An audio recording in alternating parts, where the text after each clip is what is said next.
A motion's been approved tonight that will allow e-scooters and e-bikes on cycle paths along the entirety of the seawall. Now, there has been some confusion when it comes to the rules of the road, and this amendment hopes to clarify that, as Angela Bauer explains. The Vancouver Park Board is meeting Monday night to discuss amending a bylaw that would allow electric scooters and e-bikes on designated cycling paths in park-controlled areas of the seawall. According to the City of Vancouver, electric bikes and scooters are not allowed on the part of the seawall regulated by the Park Board. If this motion's approved, they'd be allowed everywhere on the seawall. It's really important for transportation connections. The seawall connects a lot of active transportation routes. I think it's an amazing opportunity to promote active transport in our parks, to improve accessibility for people who don't normally get to use the cycling paths on a conventional bike, and it's a really efficient way of getting people in and around our parks. Cycling advocate Lucy Maloney says if the motion is passed, it would allow people with different disabilities to enjoy the entire seawall.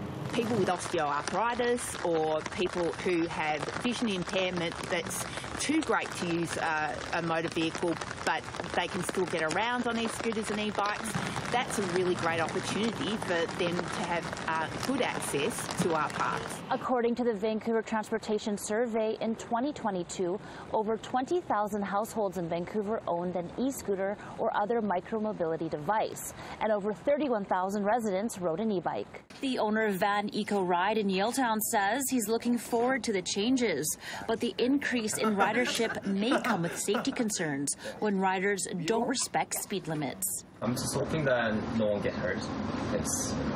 They do have a bike lane all the time, but oftentimes people are getting hurt because they're going way too fast. Storrs says the devices will have to follow provincial rules when it comes to speeds on the seawall. E-scooters will be limited to 25 kilometers an hour, and the maximum speed for an e-bike will be 32 kilometers an hour. If this moves ahead, we would be kind of looking at how to implement it in a way that we're really enforcing to everyone how to ride the different devices respectfully, and then seeing what we need in terms of education and in terms of signage and enforcement and things like that.